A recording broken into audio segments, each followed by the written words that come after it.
Hello everyone, Bridget here, and I am so excited. It is actually fall and it feels like fall. I'm in Southern California, zone 10B. So last week we were still in the mid 90s, and by the end of the week we're going to hit the 90s again. But for the last few days over the weekend, we've had cool mornings, cool evenings. We've had some drizzly days like today, and I'm so excited because it means that we are going to be in fall really soon. So today I want to talk about the things that I'm doing, the planning, the prepping, the planting, all the stuff I'm doing for fall right now. But first, if you haven't subscribed, go ahead and hit that subscribe button and that notification bell so you don't miss any great content. And if you like the video, if you could tap that like button, we'd appreciate that too. That helps people find us. All right, so fall. This is a hard time for me because everything is an absolute mess. I'm cleaning, I'm pulling, I'm getting all my tools together, I'm cleaning my tools. I'm really bad about doing this.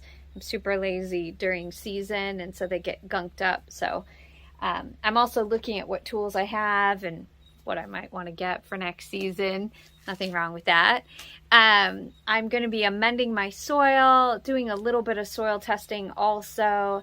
I'm going to be pulling plants, and then I have some starts ready to go. So there's a lot going on in the garden. Plus I might be doing some builds for the fall. So I'm excited about that too.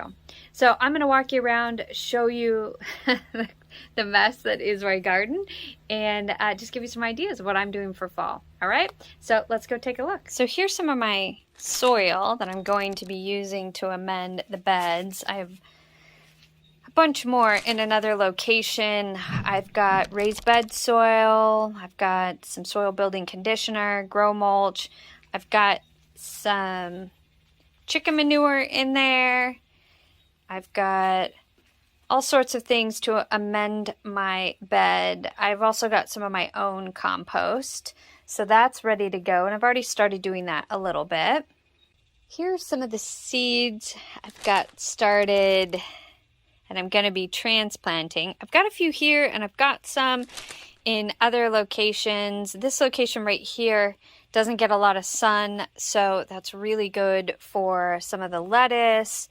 I have some kale over here, some squash. I also have, I'm really excited, I've got garlic, 2 little soft neck, and I've got some hard neck also. But 2 of these. Now for California, I'm going to have to put it in the refrigerator for just over a month. I think about 40 days. But I can't wait to get those planted.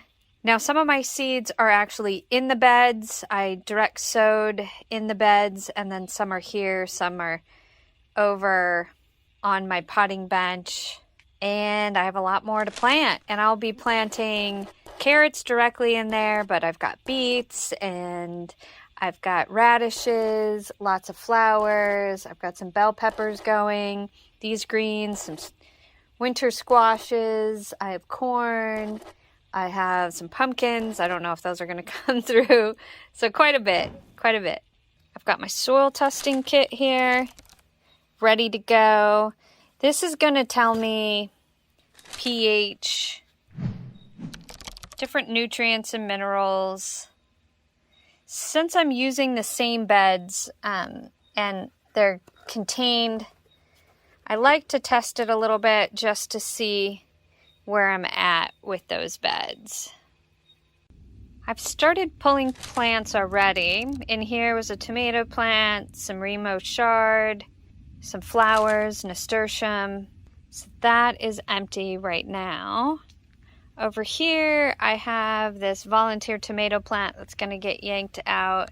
The bed soil needs to be amended. You can see that it's a little low. Plus, after the season, I want to give it some nice nutrients, compost, all the rich organic matter that it needs. This purple beauty bell pepper has a little sun scald on it, but I've got some new ones coming in. So those are staying. I've got some flowers ready to go in. Again, another tomato plant that's coming out. This is a little sugar baby melon that is also coming out. My nasturtium, I'm going to check it out. I use it as a trap plant a lot. I'm going to see how well it's doing, but I may start again with those guys. Got some mint here that needs to be trimmed back. I still have some beauties here. They're doing pretty good with the sun. Aren't those gorgeous? Now my tricolor sage is staying in. This right here are little cucamelons. They're kind of hiding in the sage. They were getting a little beat up by the critters, so they're protected there. Over here you can see I actually have a little sugar baby watermelon. I'm not sure if I'm going to let that keep going or if I'm just going to yank it. Got a little coneflower in there. Marigolds, we'll see about that. This this basil needs to go. I let it go to flower for the bees. I've got some mint started. I want mint really bad, I guess. I've got some basil started, so I'm going to change that. This tomato plant needs to come out. I do have one little tomato in here. Wanted to see if it will ripen up a bit more before I pull it. I still have time. Here, I've taken out quite a bit, and now my tomato plant's the last thing to go. And I'll replant that. Over here, I've got an orange bell pepper plant that's staying. Those marigold to come out. And I did take out quite a few other flowers and other plants. This tomato plant's coming out, and the plant behind it also. And you can see with my tomato plant, yep, I got a little bottom rot.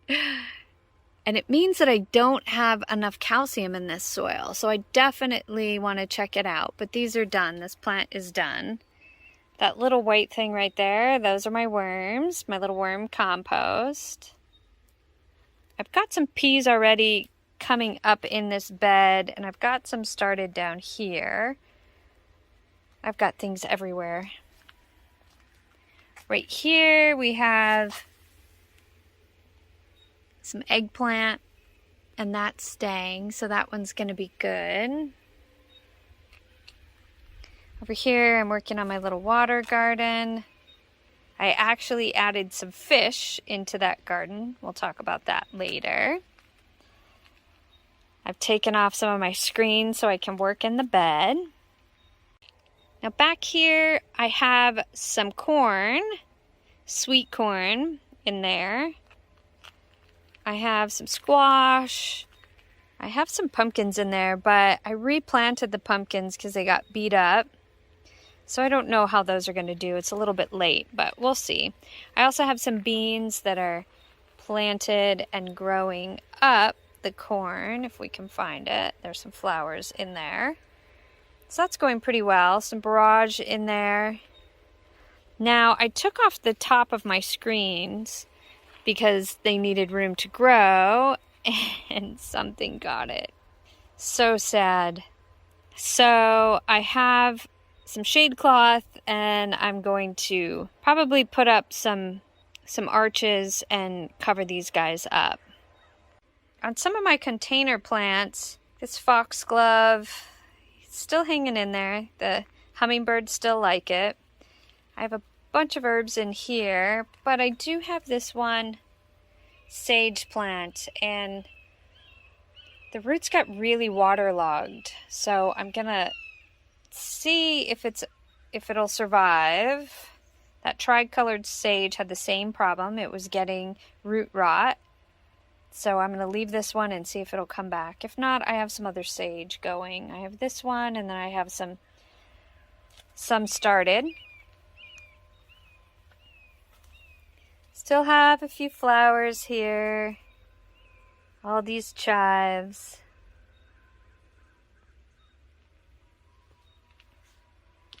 Everything else is in stages of being pulled or planted.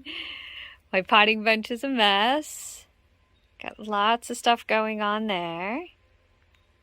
All right, so that is what I'm doing in my garden. I gave you a little tour of what's going on here, and I can say it can be a little overwhelming transitioning between two seasons, at least for me. Maybe not for you, but there's just so much for me to do. And so really what I do is I just kind of put it in little buckets, and I say, okay, I've got my tools that I need to think about, tools I need to clean up or repair, or tools I may need in the garden for the fall season. I look at my structures. Do I have all the structures I need, and how am I going to utilize those in fall? Then I put my soil in a bucket. I had some really heavy feeders in spring and summer, so I need to look at nutrients and minerals that need to be added back into the soil. So that's where we do some soil testing.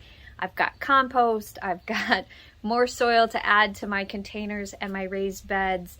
I've got organic fertilizers. And then this may be where you bring in your beneficial nematodes also, because I've had a lot of critters that could be in my soil right now. Then I look at plants, what plants I'm taking out, what plants I want to add, what plants are staying through the fall season. That to me is probably the most overwhelming part, because I want to make sure I get planted. So I have some seeds started, I have some direct sown, and I have a lot more to do, but I'm just going to do it weekly, and I'm not going to stress about that. And then finally I'm looking at just where all my beds are. And I'm saying, okay, do I want to keep all these beds where they're at, or do I want to move them around a little bit? Right now, you know, we have less hours of sun, but the sun has also moved. So there might be some things blocking my beds that weren't before. And I just want to get as much sun as possible through the fall season. So those are just a few things I'm looking at. You know what? Gardening's not supposed to be stressful, and yet I can get stressed about it. I say, do what you can, make your list, you know, create your buckets, and just enjoy the process. And I definitely do. I'll have some wins and some misses, but I love being in the garden. So just don't let it get to you. And for those of you who are putting your beds to bed, you can still be doing things as well, especially in the soil area. So we'll be talking about that a little bit more, things that you can do for your soil in fall and winter. So by spring, there isn't much for you to do, and you're going to have some really gorgeous, beautiful living soil in there. All right. So we'll talk about that. Again, I appreciate you guys joining me. If you have any questions or you want to share any of your stories, please put that down in the comment section. We'll put any links that we think are helpful in the description. So check that out. And if you haven't, go ahead and hit that subscribe button so you can grow along with us through fall and winter. So I will see you guys all again real soon. Happy gardening.